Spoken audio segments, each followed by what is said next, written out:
I missed the Hyundai Tucson launch because I had the Rona. I had COVID. Can you bloody believe it? And I mean, I missed the Volvo launch as well that week. I was so out of it. Like, I've never been so sick before, but I was really, really, really out of it. So I completely just forgot about the Tucson, forgot about everything that week, in fact.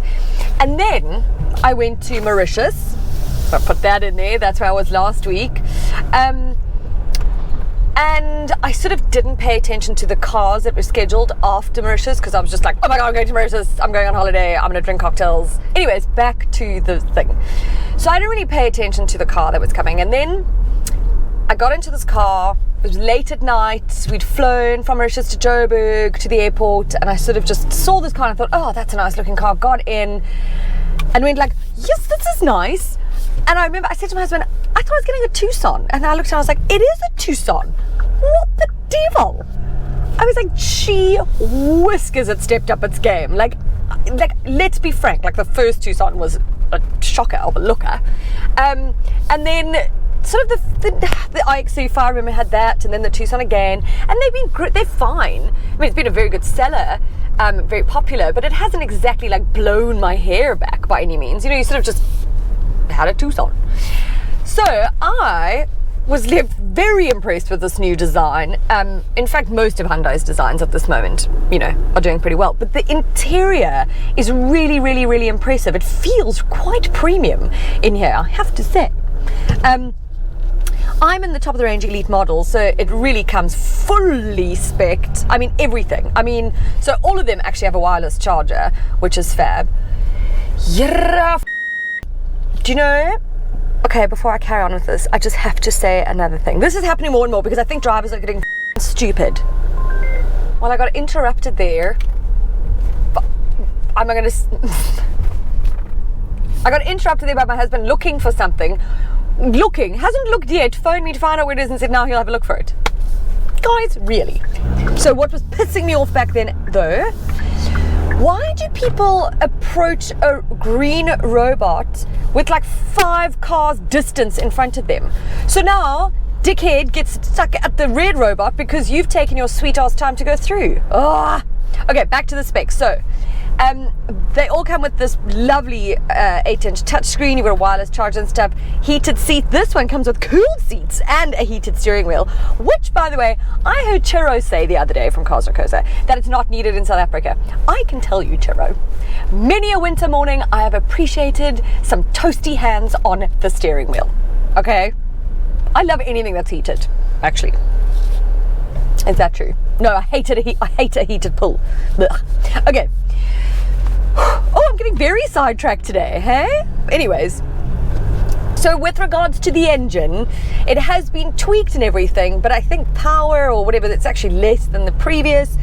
So there is only the naturally aspirated 2-litre petrol available and this turbo diesel with 2-litre turbo diesel.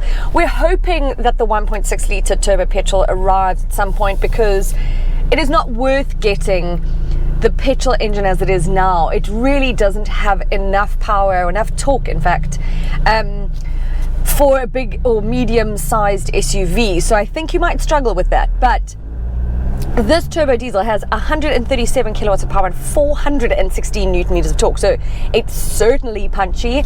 I'm sitting at around 8 litres per 100 Ks, just over 8 litres, which I think is pretty good, which is obviously also the upside to the turbo diesel. But beware, the turbo diesel only is available in the top of the range elite model. You can't get it in the others. Bit of a shame. This has come in like a wrecking ball into my life. Hey, you're like, what? The price range. So because it's the top of the range, you're looking at just under 700,000 Rand. You can get the entry level Tucson for around 520,000 Rand. If you look at it in terms of its competitors, which there are some big players here, if you look at the Sportage, that GT line is about 35,000 Rand cheaper than this top of the range, but there is a new Sportage coming, so that price will probably change. It'll be interesting to see what happens there.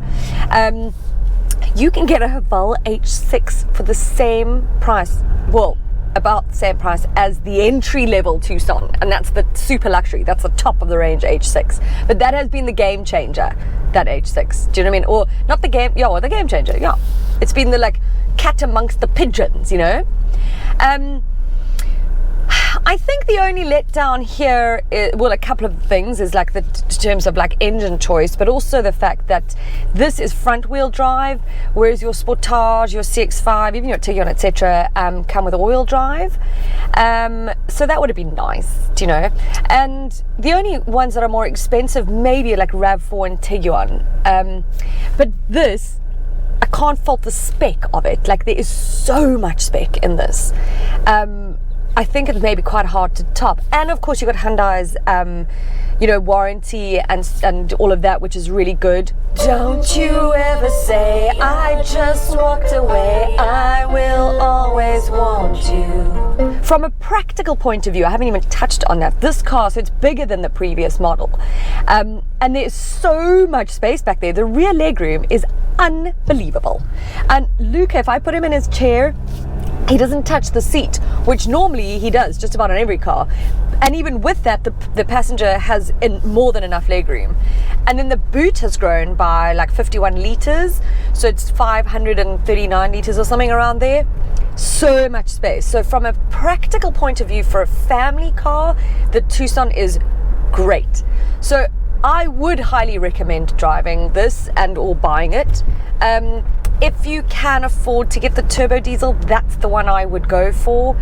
But either way, I've been left very, very impressed with this Tucson, and I would happily drive it every day, which I don't say about many cars, guys. You know this about me. Came out like a